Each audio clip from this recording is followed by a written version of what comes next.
Compró lo que creyó que sería un techo. Lo que encontró debajo la cambió para siempre. El remolque estaba clavado en un claro del bosque, oxidado como un diente que ya no sirve. Soledad Martínez lo vio por primera vez al amanecer, cuando la niebla aún se pegaba a las hierbas y los vencejos giraban despacio sobre los pinos. Pagó con las últimas 80,000 pesos que quedaban en su bolsa. No era mucho, pero era todo lo que podía sacar tras la muerte de Ramiro y el desalojo que les dejó sin paredes ni promesas. Con esto tendremos un techo, le había dicho a sus hijos mientras contaba el dinero con manos que ya no parecían suyas. Ese techo olía a gasóleo y humedad, tenía una puerta que apenas colgaba y 2 ventanas cubiertas con lonas. Era frágil como un juramento, pero era algo. Soledad no había pensado que aquel techo fuera a pedirle tanto. En 1987, después del accidente, una tarde en que el río tragó la camioneta de Ramiro y la compañía ofreció una compensación que alcanzó exactamente para nada, la familia quedó a la intemperie. 9 meses de dormir bajo puentes, de salir a pedir trabajo en la estación del tren y volver antes de que anocheciera. Noches en las que Mateo, de 12 años, intentaba hacer sombra a los pequeños contando historias de héroes que no existían.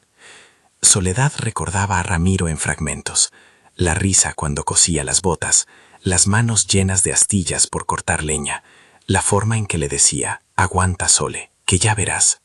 Ahora ese ya verás se había convertido en una promesa que ella debía cumplir sola.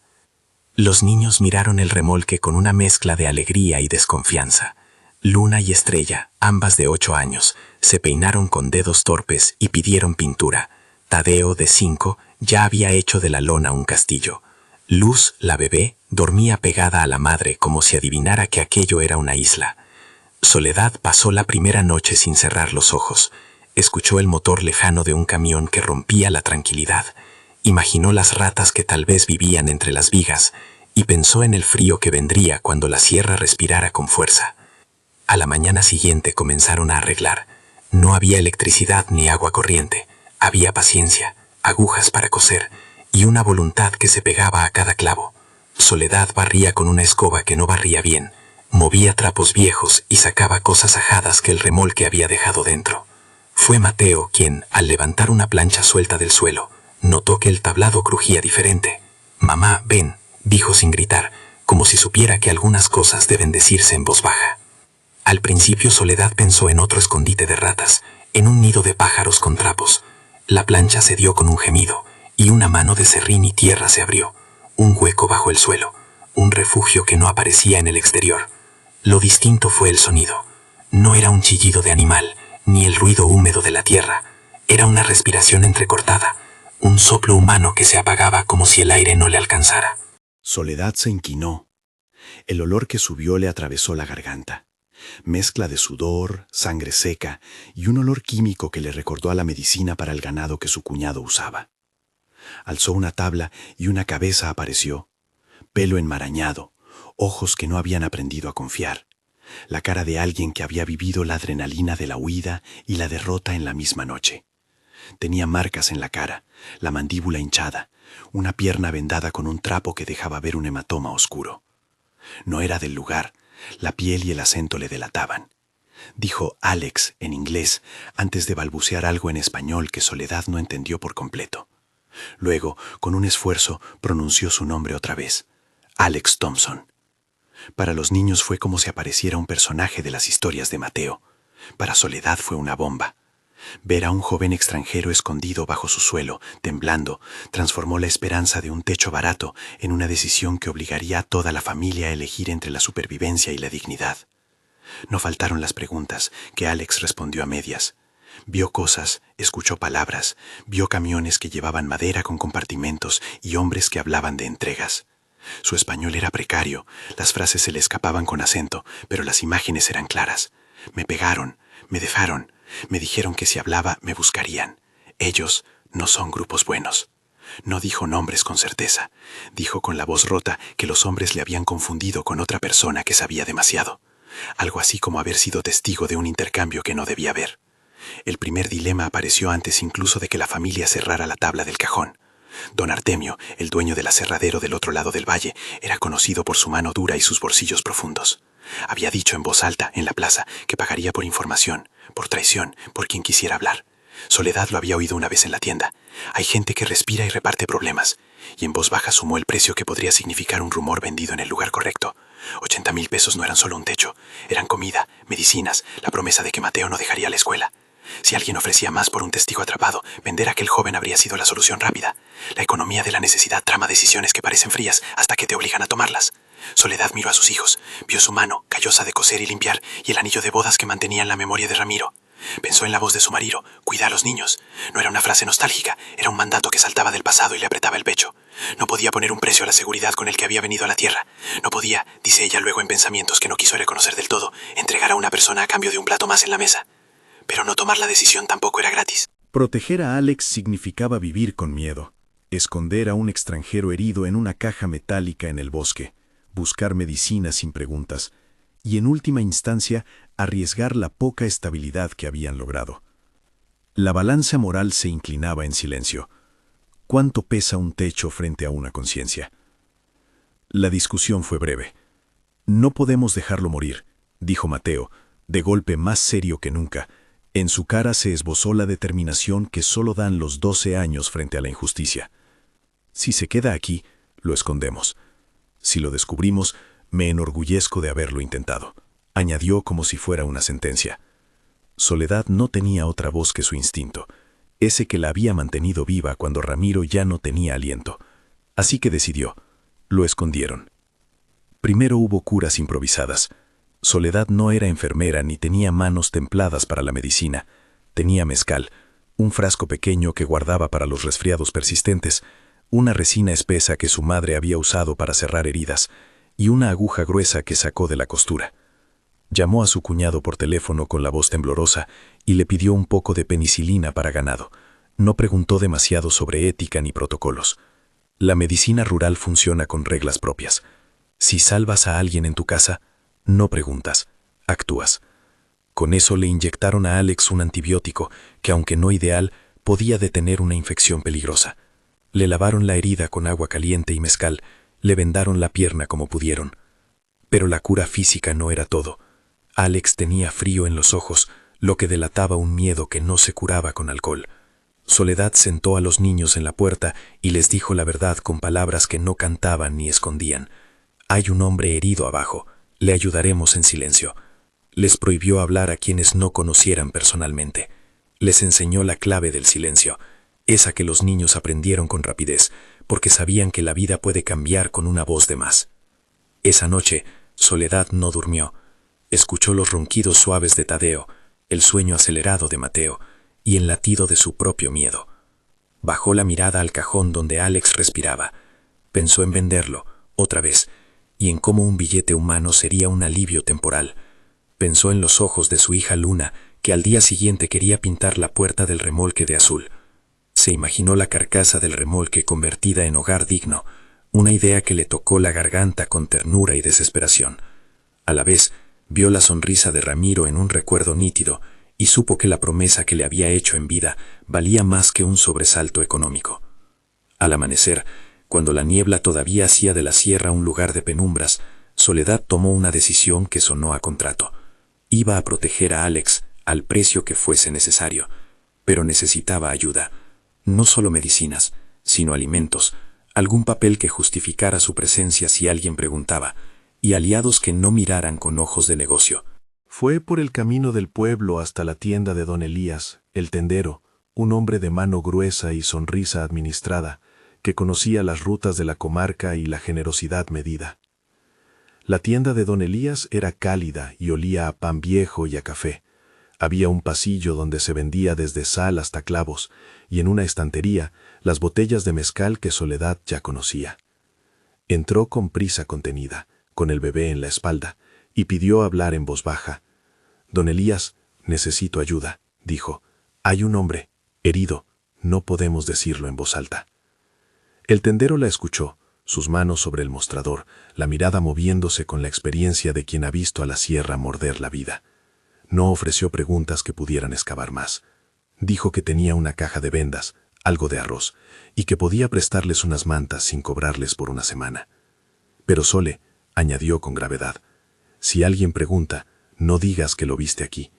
Y si te vienen con armas y palabras gruesas, no te pongas delante sola. Corre y busca a la iglesia, al padre Javier. En la parroquia hay gente que no mira mal a quien necesita. Soledad asintió. Don Elías aceptó además guardar silencio y hacer pasar cajas bajo el pretexto de que eran para su mujer enferma. Así proveería el cómplice perfecto para que las compras no alzaran sospechas en la plaza. En medio de la conversación, don Elías, bajando la voz casi a un susurro, dijo algo que la dejó fría. No es raro, Sole. A veces las cosas que pasan en la sierra, la gente se calla porque es lo que hay. Tú no te calles si ves algo gracioso. Y tus hijos no se metan donde no deben. A partir de esa tarde, la rutina en el remolque se hizo de pequeñas conspiraciones. Uno de los niños vigilaba la puerta cuando alguien pasaba. Soledad preparaba el alimento en latas y lo bajaba casi a oscuras. Alex, apoyado en su camita improvisada, hablaba a ratos en inglés y a ratos en español, la memoria trabajando a trompicones para recomponer la historia que lo había llevado allí. Contó vagamente que venía de fuera, que en su viaje por la zona se topó con un intercambio extraño entre hombres con camionetas y que había intentado huir al ver paquetes metidos entre tablones huecos. No sé si eran droga o armas, dijo una vez, pero vi paquetes y vi rostros que no quieren sombras. Sus palabras calaban en Soledad como la lluvia en la tierra reseca. Cada gota era una pregunta sin respuesta. Los días siguientes tomaron el aspecto de pequeñas obras de ingeniería. Ocultaban la abertura con tablas nuevas, la camuflaban con trapos, escondían cualquier rastro que pudiera delatar la presencia de una persona. En la plaza, la vida continuaba. Las mujeres lavaban ropa en la fuente, los hombres discutían del precio de la madera, los niños jugaban a la pelota. Nadie parecía mirar con demasiado interés hacia el claro donde estaba el remolque, pero eso no quitaba la sensación de peligro. Había miradas que se quedaban demasiado tiempo en los hombres altos que venían al aserradero con botas embarradas. Había rumores sutiles sobre recompensas y palabras lanzadas como advertencias. Aún así, entre el trabajo y el miedo, comenzó un pequeño milagro. Alex recuperó el color en la cara. Con el tiempo, la infección mostró signos de retroceso. Sus ojos dejaron de asustarse por todo. Habló más, enseñó a Mateo una canción en inglés y se rió con los niños al recordar una batalla de comida que tuvo en la universidad. Los días en el remolque, a pesar de la tensión, se hicieron menos insoportables. Soledad empezó a tener la sensación de que ese ocio forzado era una escuela de paciencia. Aprendió a mover la palabra bajo los labios, a medir los ruidos, a observar la distancia de los motores. Pero la paz era frágil. Toda la comunidad vivía con la sombra de aquel que tenía dinero y decide hacerlo valer. Había quienes callaban por protección y otros que callaban por miedo. Soledad oyó, de manera indirecta, el rumor, no una acusación formal, sino un murmullo que corría como agua por debajo de las piedras, de que hombres del aserradero miraban de reojo el claro donde se estacionaban los remolques usados. No había, por ahora, ninguna visita oficial que pidiera documentos o inspeccionara, pero las pistas se multiplicaban. Un perro que olisqueaba más de lo normal, una traza de huellas en la tierra mojada.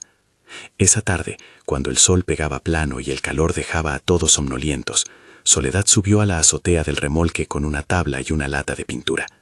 Pintó un trazo en un lateral, como para disimular una mancha, y sin querer miró la calle que llevaba al pueblo. Distinta de la plaza, había surgido una figura que no era habitual, un hombre de chaqueta clara con gafas que hablaba por teléfono y tomaba notas en un cuaderno pequeño. No parecía local. Su presencia encendió una alarma sorda en Soledad. La vida en el claro siempre generaba visitas, pero aquel hombre tenía la mirada de quien busca algo con intención. Dejó de pintar y vio cómo el hombre se inclinaba hacia un conductor en una camioneta negra. La conversación fue corta. El conductor rió con la boca cerrada y metió algo bajo la chaqueta. Soledad sintió que el suelo cedía bajo sus pies. Guardó la pintura, bajó las escaleras y miró a los niños con nuevo rigor. El corazón le latía fuerte. Alex, desde la sombra del cajón donde se curaba, la miró con una mezcla de comprensión y miedo. Soledad sintió que la decisión que había tomado cobraba un precio que podía pagarse con la vida o con la cárcel o con la desolación. No sabía cuál. Aún así, La vida pedía pequeñas alegrías y la familia, por necesidad, las inventaba. Esa tarde, Luna y Estrella consiguieron un bote de pintura azul y colorearon la puerta. Mateo les dio instrucciones de artista. Tadeo aplaudió. Alex, sentado junto a la lona, observó y contó chistes malos que hicieron reír a todos. Fue la risa de la casa, una risa que calentó el ambiente como una estufa. Soledad miró a sus hijos y sintió que había hecho lo correcto. La lealtad pesa cuando es decidida por amor y no por cálculo. Pero la sierra tiene oídos y la paciencia suele ser corta. En la noche, cuando el viento empezó a mover las copas y la luna se asomó por hendiduras, Soledad oyó un motor que avanzaba lento, un motor conocido que no era de los trabajadores que venían con cargas de madera. Un motor que se detenía, luego volvía a arrancar. Al otro lado del claro, la figura de un hombre alto se recortó. La chapa de la camioneta brilló con la luna. Soledad dejó de respirar por un segundo que pareció un minuto.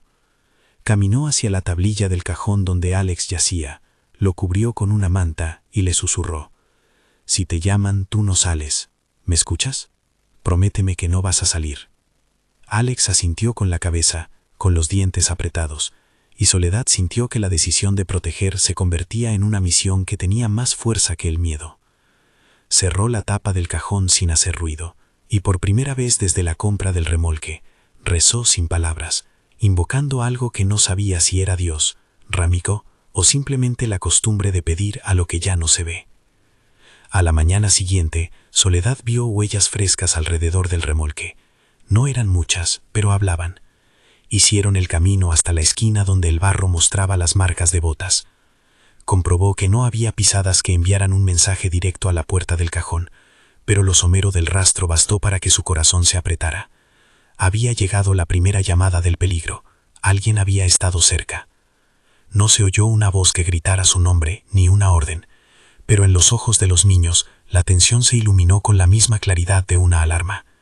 Soledad reunió toda la calma que pudo, guardó las mantas en el armario, volvió a poner la plancha que cubría el hueco, la clavó con manos que no trepidaban y miró al claro como si quisiera leer lo que la tierra aún no le decía.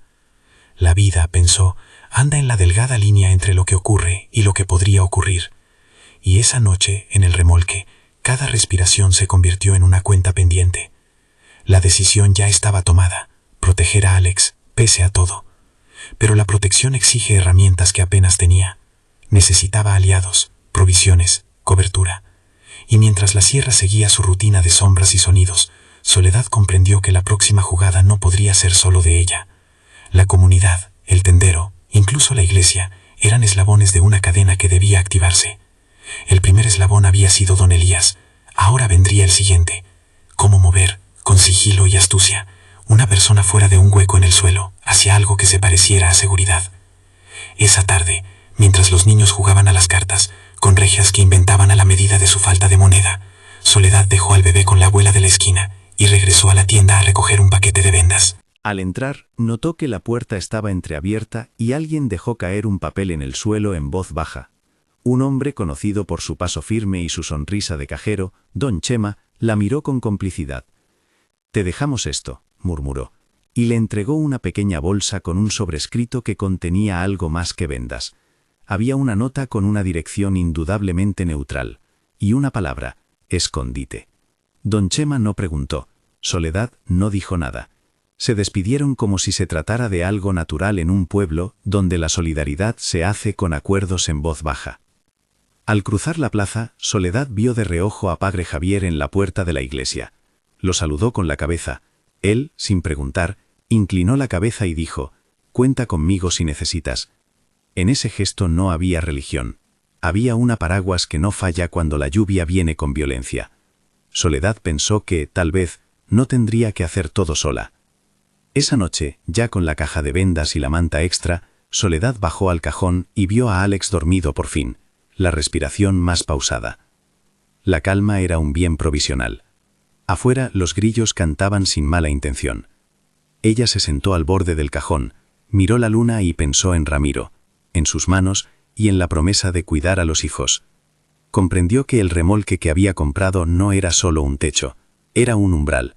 un umbral entre la vida que había conocido y una lucha que no había pedido, pero que ahora le correspondía. Aún con todo el apoyo pequeño que había conseguido, la amenaza no desaparecía. Huellas, murmullos, la presencia de hombres que no eran del pueblo pusieron el aire en tensión. Soledad miró a Alex y en voz baja le contó la ley del lugar. Si alguien pregunta, dirás que eres un amigo de paso. No digas lo de los hombres. Si no cuentas nada, tal vez nos dejen en paz. Alex la miró con ojos que aún no recuperaban la confianza del todo, y dijo: «¿Y si te detienen por ayudarme?» Soledad le apretó la mano, con la voz que encontró en lo profundo de su pecho, y que parecía venir de Ramiro. «Si me detienen, mis hijos sabrán que mamá hizo lo correcto». La noche se cerró sobre el remolque con promesas y miedos en equilibrio. Soledad salió a la puerta y escuchó, a lo lejos, un motor que se encaminaba por la carretera principal. No distinguió voces. No supo si eran los hombres del aserradero o un vehículo cualquiera. Guardó la lata de pintura bajo la cama y volvió al cajón. Cerró la plancha con el cuidado de quien tapa una herida en proceso de curación. Sabía que la siguiente decisión sería crucial: mover a Alex de allí, o mantenerlo hasta que estuviera lo bastante fuerte para desplazarse solo. Cada opción tenía su precio. Y cuando la noche alcanzó su punto más oscuro, Soledad, por primera vez, pensó en la huida. No como una idea amorfa, sino como un plan que tendría que trazarse con sigilo y sin errores. Porque en esa sierra donde los hombres mandan con billetes o con miedo, el silencio a veces no basta. Hay que actuar. Y ella, que había comprado el remolque pensando en un techo, empezaba a aprender que a veces comprar un techo es lo mismo que comprar una causa. Compró un techo y sin saberlo, compró una causa. Ahora tocaba convertir esa causa en un plan. La idea de la huida no nació grandiosa, fue una suma de pequeños miedos que se hicieron estrategia. Soledad pasó las siguientes horas trazando rutas en su cabeza como quien cose un dobladillo. Mirar y remendar lo que pudiera, elegir la hora, preparar una bolsa que no delatara más que lo imprescindible. No podía llevar a Alex por caminos concurridos ni en horas de sol. Había que aprovechar la noche, la niebla de la sierra, la oscuridad que confundía los rastros. También había que poner a salvo a los niños de cualquier conversación imprudente, de rostros que preguntan y de oídos que escuchan demasiado. Antes de nada, buscó aliados. Volvió a la tienda de don Elías con la misma discreción con la que iba a la farmacia por remedios que no se anunciaban. Le contó en voz baja y sin dramatismo el plan de mover a Alex a un lugar más seguro. La Escondida, decían algunos en el pueblo, un asentamiento de mineros retirados y gente que no preguntaba demasiado. Un refugio donde el rumor quedaba reducido por la necesidad misma de la gente. Don Elías no puso cara de sorpresa. En estos lugares las decisiones urgentes suelen pasar por terceros que se saben imprescindibles. Al cabo de un instante le entregó un mapa doblado, un trozo de cuerda, unas latas de conserva y la promesa de que pondría pretextos para comprar algo de madera vieja que facilitaría cubrir una furgoneta sin levantar sospechas. El padre Javier tampoco dudó. En la puerta de la iglesia, habitual en las tardes cuando el sol cae con lentitud, dijo pocas palabras que valían más que cualquier plan. No hay que convertir la caridad en leyenda, Sole. Haz lo que tengas que hacer. Nosotros te cubrimos. La parroquia tiene una camioneta que llevamos hasta la cocina comunitaria. Si la necesitas, la tendrás por una noche. Las manos del cura, ásperas por años de trabajo en la comunidad, se posaron sobre el hombro de Soledad de la forma en que se consuelan las cosas prácticas. Con el apoyo de esos dos hombres y con la cooperación silenciosa de don Chema, tejieron la logística. El plan sencillo fue este: cargar de noche, fingir que se trasladaban muebles viejos, recorrer por un camino secundario hacia el norte que terminaba en una vereda que bajaba al lecho del río, allí una caminata hasta un punto de la sierra por el que pocos se atrevían a pasar, y al final subir por la loma que conducía a la Escondida. Todo articulado para evitar los caminos principales y las miradas de la gente que trabajaba para el aserradero. Prepararon bultos con ropa vieja, unos pocos billetes escondidos en el forro de una falda, medicinas y el jarabe que había curado parcialmente la infección de Alex. Soledad improvisó un paquete donde poder llevar al joven sin que pareciera más que un costal con ropa.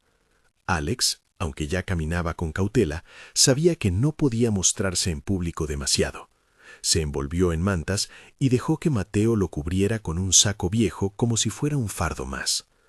La familia ensayó el silencio, gestos mínimos, miradas que hablaban, código para cuando pasar vehículos. El día antes de la huida, el miedo sufrió una sacudida. Unos hombres del aserradero llegaron al pueblo en parejas, midiendo fachadas y preguntando por la venta de remolques usados. Alguien los vio hablar con un comandante de la policía local, Valles, a quien la gente llamaba por su apellido con una mezcla de respeto y desconfianza. Valles se movía por la plaza con paso tranquilo, como quien se apoya en la autoridad. No era la primera vez que aparecía. Sus botas dejaron huellas en el barro del camino que conducía al claro, y su voz había sido escuchada en bares y puestos de comida más de una vez. Esa tarde, Soledad sintió por primera vez que una inspección sería inevitable. Cuando el rumor se mezcló con la sospecha, entendió que la paciencia había terminado. Decidió adelantar la salida. Saldrían esa misma noche, cuando las sombras fueran cómplices y la luna, pequeña, no alumbrara suficiente. Antes del anochecer, don Elías llevó una caja de periódicos al remolque para simular que la familia recogía trastos para el traslado. Mientras tanto, el tendero puso un par de letreros viejos en la parte trasera de la camioneta parroquial para hacerla pasar por una mudanza normal. Don Chema, por su lado, distrajo a vecinos curiosos que, como suele pasar, tejen preguntas que se convierten en embudos peligrosos. La escena se armó como un teatro íntimo, donde cada personaje sabía su papel. El plan funcionó hasta que dejó de hacerlo, cuando la familia estaba a punto de cerrar la última puerta y cuando Mateo hacía de vigía, la noche se rompió por una luz que no esperaban, una linterna que barría el remolque.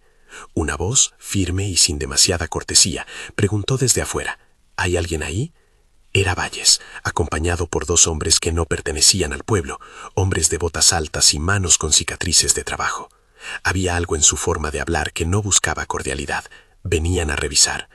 La sangre se hiela en la garganta de quien sabe que una inspección puede ser un inicio o un cierre. Soledad respondió con la voz más serena que pudo reunir. Sí, venimos a recoger unas cosas. Rocío y yo estamos haciendo una mudanza. ¿Quiere pasar, comandante? Valles dejó escapar una sonrisa corta y un comentario que sonó a advertencia. Solo a mirar, nada de esconderse.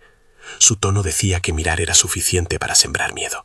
Soledad tragó la saliva, sintiendo la tela del saco donde Mateo ocultaba a Alex como si fuera una membrana entre la seguridad y el hallazgo. Valles se abrió la puerta con parsimonia. El interior olía a trabo húmedo y a caldo recién hecho. Olfateó sin grabar demasiado en las palabras. ¿De quién es esto? Soledad respondió con la verdad audaz. Era suyo. Compraron el remolque, debían mudarse por la mañana.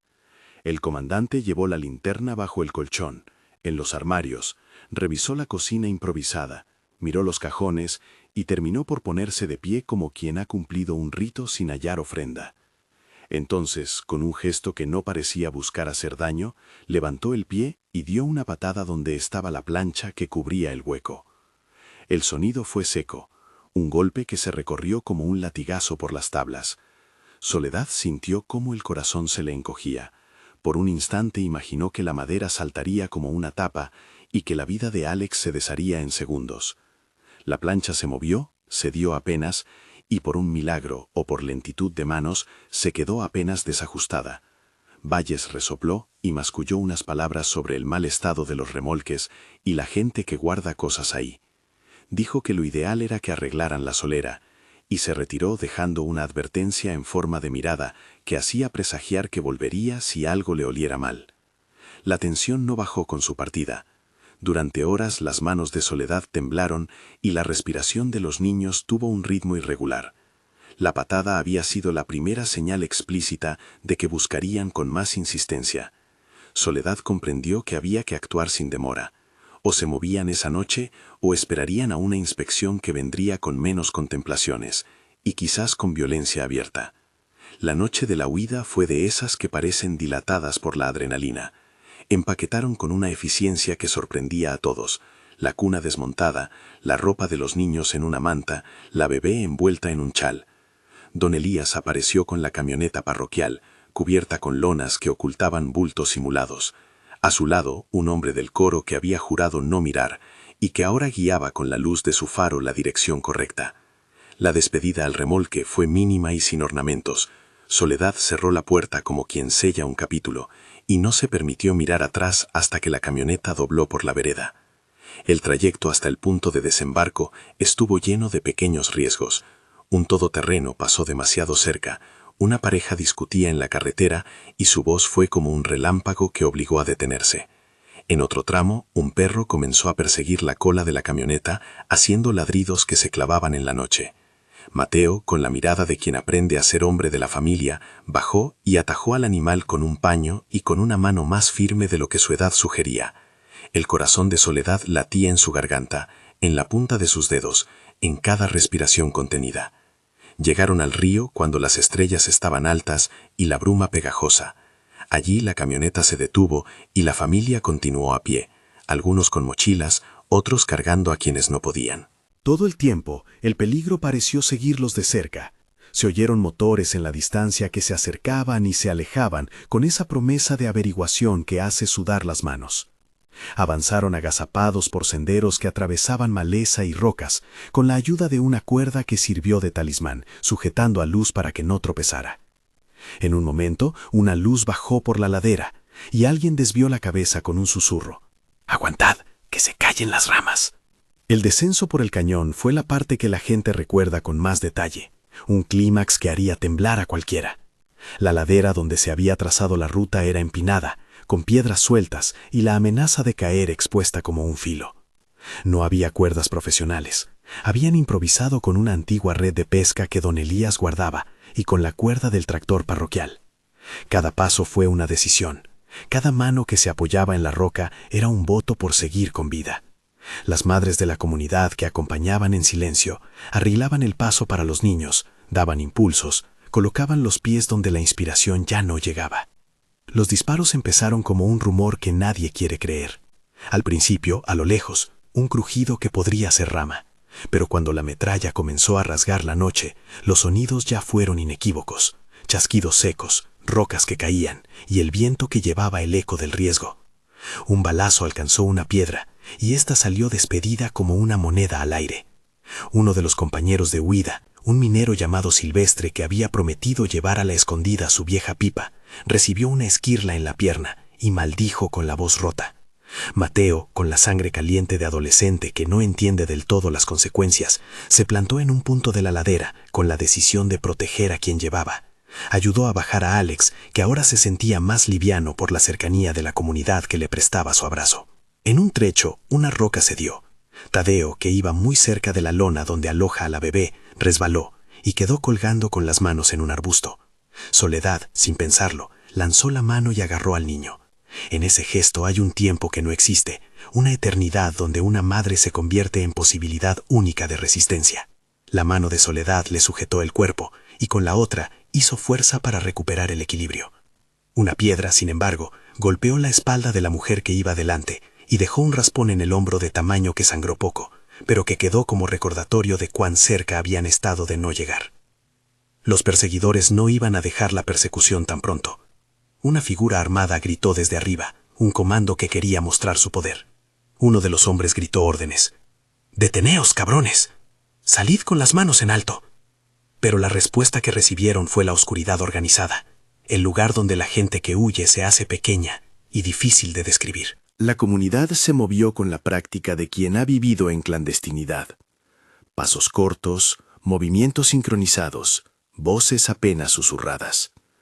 La bajada por el cañón fue como una partitura tocada con precisión por músicos que saben que equivocarse significa desastre. Cuando por fin tocaron la linde de la escondida, el alivio fue un retroceso suave del alma. La comunidad, que se hacía de chozas y hornos, tenía el aspecto de una ciudad que no figura en mapas oficiales. Hombres y mujeres se acercaron con mantas y con palabras lacónicas. Doña Rosa, una curandera cuya reputación de manos sanadoras cruzaba las serranías, tomó a Alex entre sus brazos y lo llenó de ungüentos. Tenía manos como mapas, con cicatrices que hablaban de otros tiempos. Había inyectado, había reventado abscesos y había cosido heridas con hilo y con paciencia. Miró a Soledad con un no decir, pero todo decir. «Has traído buen hombre. Ahora calla y curamos». La llegada a la escondida selló la primera victoria. pero no la última. Allí la vida tenía otra cadencia, más lenta, más humana y sobre todo solidaria. En las semanas siguientes, Soledad y su familia encontraron un espacio donde descansar sin la sensación de ser observados. La curación de Alex fue un proceso colectivo que incluía desde pequeñas intervenciones médicas hasta alimentos nutritivos que pusieron color en su rostro. La resina de la sierra que la curandera combinó con hierbas y con el hervor de un caldo sirvió para cerrar las heridas superficiales. La penicilina que la familia había conseguido detuvo la infección más seria. Más importante aún fue el cuidado emocional. Un trozo de pan caliente, una canción en la madrugada. Alguien que no preguntaba y simplemente estaba. Los primeros meses transcurrieron con una mezcla de trabajo y reparación. En la escondida el tiempo se organiza distinto. La gente madruga para trabajar en las pequeñas minas o en tareas de la comunidad, y los atardeceres se consumen en tertulias y curas compartidas. Las manos de Soledad, que antes habían cosido botas y curado con mezcal, ahora aprendían otros oficios.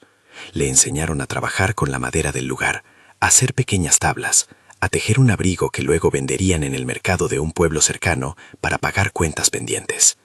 Los niños corrieron libres, dejaron de virar constantemente la ladera y encontraron en otros juegos algo parecido a una infancia que el miedo les había querido robar.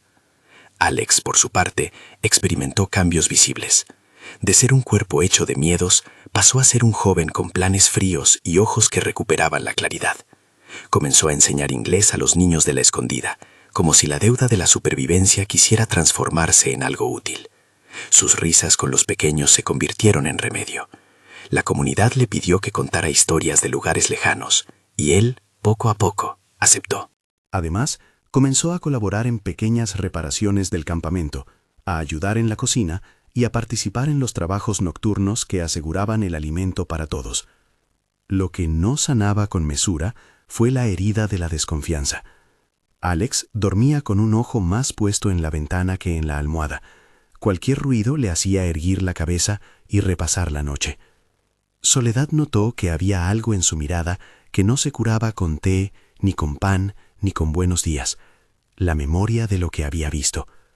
En las conversaciones, hablaba con cuidado sobre los paquetes que había visto en los tablones huecos, sobre los rostros que no querían que nadie supiera. No dijo mucho sobre nombres. Sabía muy bien que un nombre podía convertirse en un sello que atraería amenazas. Sin embargo, la urgencia de la justicia latía en su interior. Si nadie denunciaba, esos crímenes se repetirían. La comunidad, por su parte, vivía en la tensión entre proteger a los suyos y no atraer una violencia que superara sus capacidades. El tiempo, al final, impuso su propio ritmo sobre la necesidad de acción. Alex, que recuperaba fuerzas y entendía la vital importancia de su testimonio, decidió que no podía quedarse en la escondida para siempre. Quería ir a la ciudad y contar lo que había visto, no para incriminar sin pruebas, sino para buscar la verdad. La decisión generó debate. Algunos le aconsejaron prudencia, otros dijeron que la única forma de romper el círculo era presentar su relato con pruebas. Finalmente, Alex buscó un contacto que había hecho tiempo atrás, un periodista local que había mostrado interés por las historias de la sierra. El viaje desde la escondida a la ciudad fue otra odisea. Alex viajó con Silvestre y otros 2 hombres de confianza, siempre evitando horas de la mañana y noches de alta actividad. Llegó a la ciudad con el pulso todavía acelerado por la clandestinidad y buscó al periodista. La primera reunión fue un acto de confianza honesta. Fotos de madera alterada, testimonios de testigos que preferían no aparecer, descripciones. Alex habló con voz firme y con el inglés como recurso para explicar su situación. El periodista, con la determinación de quien busca una historia que puede revelar una estructura de poder, se interesó. Tomó notas, prometió discreción y dijo que investigaría. Le pidió que reuniera cualquier documento, cualquier fotografía, cualquier pista que pudiera corroborar su relato. En 1990, según consta en el relato de quienes vivieron esos acontecimientos, la denuncia de Alex logró que una investigación se iniciara de forma más formal. No hay en el texto una relación exhaustiva de los pasos judiciales, ni una lista de nombres que hubieran sido procesados, y las normas de este relato recomiendan no afirmar lo que no esté probado fuera del testimonio. Lo que sí se sabe, según los que recuerdan y contaron a la comunidad, es que la presión mediática y las averiguaciones llevaron a que las autoridades centrales voltearan la cabeza hacia los aserraderos y a sus redes de influencia. Algunos hombres que trabajaban en la comarca fueron citados a declarar. Hubo movimientos administrativos que cambiaron a ciertos oficiales y, según se decía, algunas actas que antes ni se revisaban empezaron a ser abiertas. La historia mostró que una denuncia, aunque lenta, puede mover estructuras que parecían inamovibles. Mientras el proceso, incierto y lleno de huecos, avanzaba en la esfera pública, la vida privada de Soledad y su familia tomaba rumbos distintos. Los meses en la escondida fueron fructíferos para la sanación y también para las oportunidades. Don Elías y otras personas del pueblo gestionaron que Soledad pudiera vender algunas piezas de artesanía en mercados de pueblos cercanos. Mateo encontró trabajo eventual en una carpintería del lugar que le enseñó a manejar sierras y clavos con seguridad. Luna y Estrella crecieron con la sensación de que su hogar podía reconstruirse a base de paciencia y aprendizaje. Tadeo, que había sufrido el susto en la ladera, dejó de temer la oscuridad poco a poco. Luz, la bebé, sufrió los rigores de la primera infancia, pero fue fuerte, y su risa, con los años, se convirtió en la música que cerraba las noches. Alex, después de su denuncia y de colaborar con periodistas y con algunas autoridades, logró salir del país. Consiguió ayuda de contactos que le ofrecieron refugio y la posibilidad de continuar estudios. Se marchó hacia el norte, hacia una vida que años antes había sido apenas un sueño. El emigrar fue un acto de supervivencia y de pertenencia. Irse significaba escapar del peligro y al mismo tiempo construir un lugar donde su palabra tuviera eco. En 1990, su testimonio estaba ya en manos de personas que podían publicarlo. Su relato había abierto puertas y por eso la justicia tardó, pero caminó. La historia tiene años que diluyen el dolor en surcos nuevos. Soledad, cuando Alex se fue, sintió la mezcla de orgullo y pena que se guarda en el pecho de quienes dan a alguien el permiso para vivir lejos del dolor. Le preparó unas mantas y le puso unas palabras en la boca. «Que seas valiente», le dijo, y el joven, con la cabeza inclinada, guardó ese mandato como si fuera una brújula. Antes de marcharse, Alex prometió volver alguna vez y llevar noticias de que las cosas podían cambiar. La promesa era frágil, pero en ella se asentó la esperanza. Los años que siguieron dieron a cada personaje un rumbo. Mateo, con el tiempo, logró formar una pareja y alejarse de la precariedad, impulsado por el aprendizaje de carpintería. Luna y Estrella pelearon por mantener la escuela que Mateo había prometido no abandonar. Soledad, por su parte, se convirtió en una figura de la que la comunidad hablaba con tono respetuoso. Ella había tomado una decisión cuando nadie más parecía hacerlo. Su nombre empezó a ser sinónimo de esa mezcla de dureza maternal y humanidad práctica que los pueblos recuerdan en historias y en asientos de plaza. La historia, sin embargo, no terminó en una única gran victoria. Las transformaciones institucionales a las que contribuyó la denuncia de Alex fueron parciales y en muchos casos lentas. Según relatos que circularon en la comarca, algunos funcionarios cambiaron y algunos capataces vieron reducida su libertad de acción. También hubo investigaciones por parte de autoridades superiores. Pero el relato no presenta una lista clara de condenas judiciales completas. La naturaleza de la sierra y la fragilidad de las pruebas hacen que algunos procesos queden en la nebulosa de lo que llamamos cambio gradual. En situaciones como esa, lo que importa a quienes vivieron la experiencia no es la sentencia en los papeles, sino que la presión dio lugar a una disminución de la impunidad y a la visibilidad de prácticas que antes eran protegidas por el silencio. En 2011, según cuentan los archivos del relato, se produjo un reencuentro que quedó marcado en la memoria de muchas personas. Alex, ya con años de vida fuera, logró volver para visitar a la gente que le había salvado la vida. Llegó acompañado de su esposa y de 2 niños que corrían con la frescura de quienes no llevan la memoria del miedo en las costillas. La llegada fue una mezcla de sorpresa y de emoción contenida. Soledad, que ya había envejecido algunos años más, estuvo ahí con los hijos y los vecinos. Fue una tarde de llantos contenidos, de abrazos largos y de miradas que decían lo que las palabras no logran siempre expresar.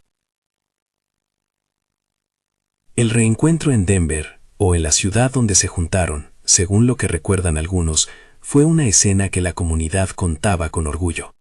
Alex, ya firme, con un trabajo que le daba estabilidad, habló en público sobre lo sucedido en la sierra y dijo palabras de agradecimiento que hacían temblar las manos de Soledad. Sus hijos jugaron con los nietos de la gente del pueblo y escucharon historias que parecían de otro tiempo. Historias que mostraban que las decisiones de una madre hicieron que la vida de muchos tomara un giro distinto. No todo se resolvió con ese abrazo. La pena por lo vivido seguía ahí en algunos que perdieron algo irreemplazable.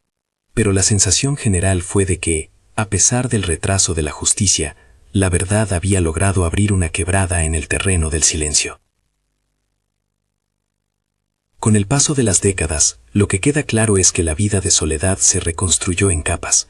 No fue una restauración instantánea, ni una fábula de riqueza, sino una continuidad hecha de pequeños avances. Vendió algunos productos, consiguió comprar un trozo de tierra donde plantó maíz y calabaza, y desarrolló una reputación entre vecinos y forasteros como una mujer que no se arredraba. El remolque que una vez había sido su refugio temporal, se convirtió en una especie de símbolo. Para unos, una decisión temeraria. Para otros, un acto de valentía que enseñó a los niños lo que es la solidaridad. Los hijos crecieron y algunos migraron a la ciudad o al extranjero en busca de oportunidades. Pero en las reuniones de la familia siempre quedó un lugar para la historia del hueco bajo el suelo. No es necesario convertir los recuerdos en epopeya para entender el valor de lo que ocurrió. La historia de Soledad es esa pieza pequeña que compone relatos más amplios sobre cómo la solidaridad cotidiana enfrenta la maquinaria del poder. Ella no era una heroína de novela policial ni una activista profesional. Era una madre que eligió seguir la voz de sus entrañas frente a la lógica del dinero fácil. Esa elección tuvo un precio y también un retorno: su conciencia intacta y la vida de un joven que pudo contar lo que vio. A lo largo de los años, el pueblo aprendió a no olvidar. Cada aniversario de la huida era motivo para recordar que, a veces, la compasión pone en riesgo la vida y, sin embargo, sostiene la dignidad. En las tardes de verano, cuando la plaza se llenaba de luz y de voces, la gente contaba la historia de la familia que se mudó al remolque y que encontró debajo del suelo a alguien que necesitaba ayuda. Lo hacían con la mesura de quien sabe que las grandes lecciones se anidan en las decisiones de cada día. Soledad envejeció con esa calma áspera que da el trabajo constante. A veces, al mirar la nieve en las sierras o la lluvia en los tejados, pensaba en Ramiro y repetía para sí la promesa que había cumplido: cuidé a mis niños. No dijo muchas veces que también había cuidado a un extraño, porque la modestia de ciertos actos hace que los nombres propios se vuelvan secundarios. Pero en el fondo, sabía que había comprado algo que no era solamente un techo. Había comprado el derecho a no vender su alma a cambio de comida. Las palabras que pronunció Alex en su reencuentro años después resonaron en quienes lo escucharon. No habría sobrevivido sin ellas, dijo, refiriéndose a Soledad y a la comunidad que les acogió. Lo dijo con la voz del que ha aprendido a valorar la deuda y a pagarla con vida. Para Soledad, oír aquello fue cerrar un círculo que había comenzado con miedo y con clavos en la oscuridad. La decisión de acoger la vulnerabilidad del otro había sido al fin la semilla de una justicia que a su ritmo hacía su trabajo. La historia, al contarla así, no busca heroificar. En su lugar, muestra cómo las pequeñas redes de compasión y valentía pueden deshacer en parte la tela de la impunidad. Lo que vivieron aquel remolque oxidado y aquella familia es una lección sobre los límites de la desesperación, la economía de la necesidad que empuja a las madres a considerar lo indecible, y sobre las posibilidades que aparecen cuando alguien, en medio del apuro, decide no convertir a una persona en mercancía. Es también una lección sobre la comunidad. Sin la tienda, sin la parroquia, sin manos amigas, el relato habría tenido un final distinto. En la memoria de los que escuchan estaba la imagen que nadie olvida: la noche del descenso, las manos que se aferraron a las cuerdas improvisadas, el niño que cayó y fue salvado por la mano firme de su madre. Es una imagen de riesgo y de ternura, que resume la elección que Soledad hizo: arriesgarse a perderlo todo por la seguridad de otro ser humano. Esa decisión, repetida en pequeñas acciones cada día, es la que reconstruye las sociedades. Hoy, si alguien visita la plaza del pueblo, encontrará una placa modesta, no una estatua ambientalista ni discursos grandilocuentes, solo una mención breve que dice algo así como: en memoria de los que protegieron a los débiles. Para muchos, aquello es suficiente. Para otros, la mejor conmemoración fue el reencuentro de 2011, las fotos de Alex con sus hijos, las sonrisas de Mateo que ya no eran de niño sino de padre, y la calidez con la que Soledad recibía cada visita. Los años no borran las cicatrices, pero ayudan a comprender que el coraje no tiene que ser dramático para ser efectivo. A veces basta con no vender a quien necesita ayuda. A veces basta con poner una manta. Otras con decir: corre, a tiempo. Las decisiones morales no siempre se muestran en titulares. Muchas veces son susurros que con el tiempo se vuelven ríos que cambian cauces. Soledad, en su vejez, siguió contando la historia a sus nietos con la sencillez de quien no pretende enseñar lecciones grandilocuentes. Les hablaba de la importancia de mirar a los ojos de quien pasa necesidad, de no convertir al otro en saldo de una urgencia. Sus palabras no eran mensaje político ni moraleja forzada. Eran reflexiones sacadas del trabajo cotidiano. Si tienes comida, comparte. Si tienes techo, abre una ventana para quien no la tiene, decía. Y los niños, acostumbrados a escuchar relatos de hazañas y de familia, repetían eso con la naturalidad propia de quienes esperan que el mundo sea más amable. En el cierre de esta historia hay una imagen que vuelve siempre: la puerta del remolque pintada de azul por las manos de unas niñas, convertida en símbolo de la decisión que cambió todo. La pintura, aunque con el tiempo se despegó y la madera sufrió, resistió lo suficiente para que el recuerdo quedara grabado. Soledad, mirándola desde su parcela, la veía y recordaba que aquella elección fue, en el fondo, una lección de humanidad. Si esta historia te ha tocado, si la decisión de Soledad te mueve o te plantea preguntas, compártela y piensa en lo que tú harías en su lugar. A veces la valentía cotidiana no aparece en los periódicos, pero cambia destinos. Si te conmovió la valentía de Soledad, comparte esta historia y reflexiona. ¿Qué acto de compasión serías capaz de hacer hoy?